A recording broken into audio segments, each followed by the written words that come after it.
mentioned earlier, the veterans and this tragic state of affairs with Canadian military guys, both enlisted, active, and retired. Again, we're watching. The United States military is watching you guys up there saying, "What are you doing?" Anyhow, that's for the. Is that for the Alberta show, Val? Well, how it applies is I chatted directly with Cap McCormick on this yesterday. He said because he's on Capitol Hill, and he's within shouting distance of the White House almost every day, and he said the VA and the Veterans Administration is just in awful shape.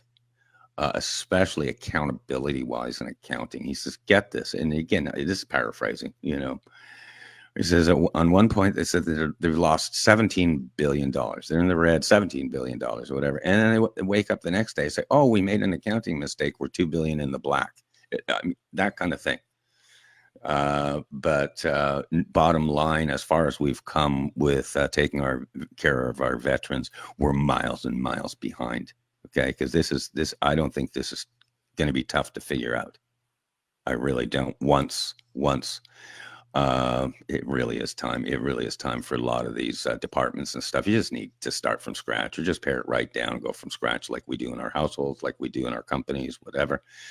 But James had said, James McCormick, and he's actively involved. He's the executive director of public affairs. Of government affairs, executive director of government affairs for the Vietnam Vets of America, and that's VVA.org.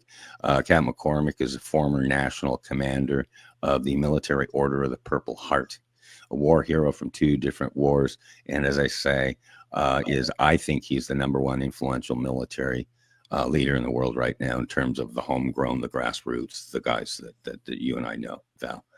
So kind of back to you on that. He said, and you say Canada needs some fixing, eh? You need some bloody fixing up there, especially on the military side and other things. Toronto's got to fix their hockey program. Anyhow, that's another story. But is there a way, Greg, if you wouldn't mind, if I could just task you with some homework? And I think, our vets on both